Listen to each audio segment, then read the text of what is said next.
Imagine strolling through a quiet Japanese neighborhood, neat houses, tidy gardens, and then suddenly a home overtaken by weeds, its windows dark and shutter hanging loose.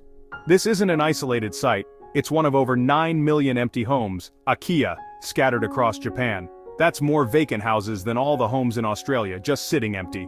Akiya means empty house, but now it's a symbol of forgotten lives and a national dilemma. Japan's population is shrinking and aging faster than anywhere else. Young people flock to cities, leaving behind childhood homes and entire villages that fade into silence.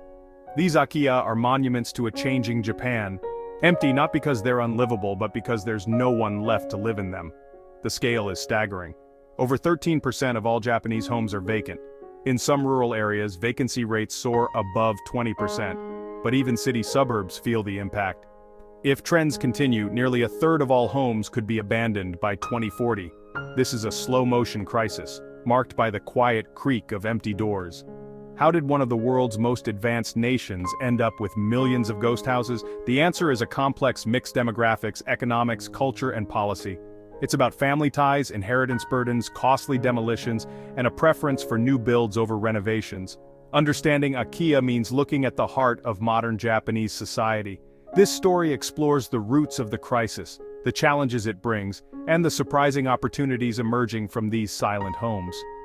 Japan's ghost houses are more than a real estate problem, they're a window into the country's future.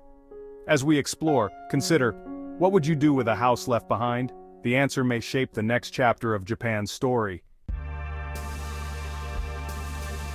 So what is an Akiya? Literally it means empty house, but it's much more than that.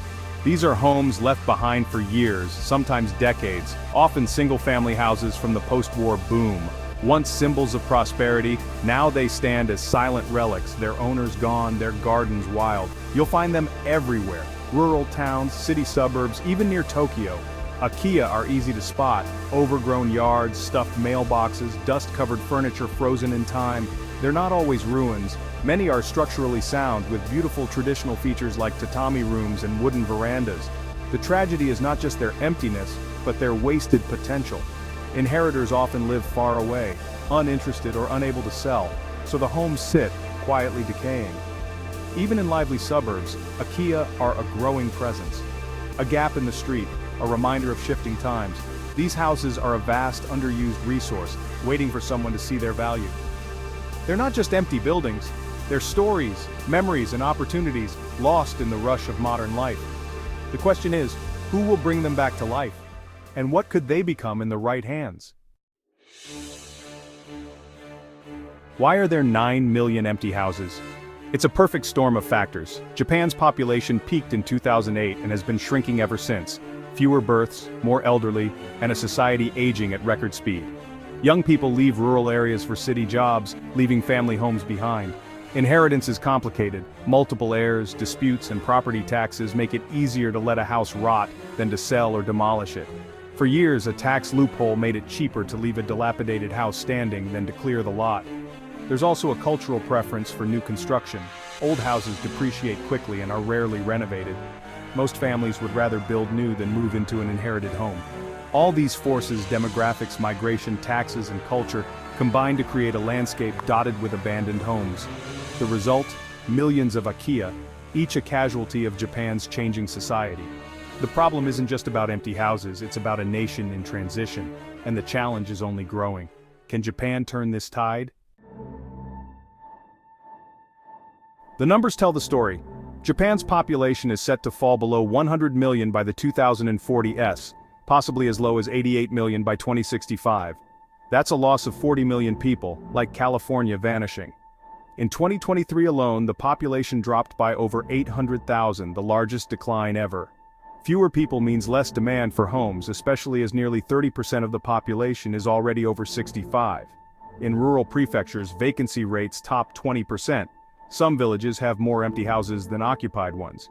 Even Tokyo's suburbs are seeing a rise in Akiya as original residents age. If demolition doesn't keep pace, projections say there could be over 21 million empty homes by 2033, nearly 1 in 3. This isn't just a housing surplus, it's a transformation of Japan's landscape. The country built for a future that never arrived. Now, it must decide what to do with the empty shells left behind. The stakes are high and the clock is ticking.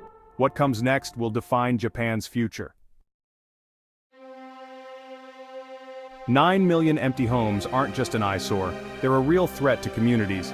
Decay sets in, overgrown gardens attract pests, crumbling structures become hazards, and fire risks rise. In earthquake and typhoon-prone Japan, neglected houses can collapse or cause damage. Empty homes erode neighborhood safety, inviting crime and illegal dumping. Property values drop, creating a vicious cycle. More people leave, more homes empty out. Local governments lose tax revenue and must spend scarce funds managing or demolishing dangerous properties. For rural towns, already struggling with depopulation, IKEA are a heavy burden. The sight of abandoned homes is dispiriting, a constant reminder of decline. Elderly residents feel isolated as their neighborhoods empty. The psychological toll is profound. Silence replaces the sounds of community. IKEA aren't just empty buildings, they're a sign of unraveling social fabric. The challenge is not just to remove blight, but to restore hope. Can these houses be turned from liabilities into assets? That's the question facing Japan today. Yet within this crisis lies opportunity. For many, IKEA are a chance to own a home for a fraction of the usual cost. Some sell for just a few $100s or even for free. This has sparked a movement of IKEA hunters, young families, artists, and entrepreneurs transforming abandoned houses into homes, studios, and businesses. Online, stories of dramatic renovations inspire others to see potential where others see decay. Municipalities have set up IKEA banks, online listings connecting buyers with vacant homes. Local groups help newcomers navigate the process, eager to revive their towns. Foreigners too are joining in, drawn by the dream of rural Japanese life. For them, an IKEA is a project, a home, and a cultural adventure. This influx brings new energy and investment to struggling areas. The IKEA boom is more than a trend, it's a chance to reimagine what these houses and their communities can become. The question is, who will seize it? Take Jaya, an Australian who, with her partner, bought a century-old kominka in rural Japan. We found our dream home through an IKEA bank, an old farmhouse with a thatched roof and tatami rooms, but in serious disrepair. The price was low, but the work was immense. Torn screens, sagging floors, no modern amenities. We learned traditional techniques, worked with local craftsmen, and documented every step online. There were setbacks, rotten wood, hidden problems, but also moments of joy, like restoring a carved alcove. Today their home is a blend of tradition and comfort, a testament to vision and hard work. Our story has inspired others to see IKEA as canvases, not liabilities. These houses offer a chance to create, connect with history, and build a unique life. Jaya's journey shows that with passion, an empty house can be filled with new dreams. The IKEA path isn't easy, but it's full of possibility. The Japanese government is responding to the IKEA crisis with new policies and incentives. Tax laws have changed. Owners of neglected homes now face higher bills, pushing them to renovate, sell, or demolish. Incentives include cash payments, renovation subsidies, and support for families moving to rural areas. Some towns offer up to ¥1,000,000 to attract new residents and businesses. Demolition subsidies help clear dangerous properties, freeing land for new uses. But the process is still complex, and incentives alone can't outweigh the pull of city life. Critics say a more radical, nationwide strategy is needed. Streamlined ownership transfers, rural investment, and a new approach to housing. The government's efforts are a start, but the scale of the problem is immense. The race is on to turn policy into real change before more homes are lost to time. The future of IKEA depends on bold action and creative thinking. Will Japan rise to the challenge? 9 million empty homes are a challenge, but also a blank canvas for Japan's future. The question isn't just how to get rid of IKEA, but how to reuse them for a better, more sustainable society. IKEA could become affordable housing, community centers, or co-working spaces, solutions to other social problems. With smart subsidies, they could be renovated for young families, remote workers, or the elderly. The rise of remote work makes rural Akia attractive to digital nomads, sparking a rural renaissance. Newcomers bring ideas and energy, creating a positive feedback loop for struggling towns. Akia could unlock a new, more distributed way of living in Japan.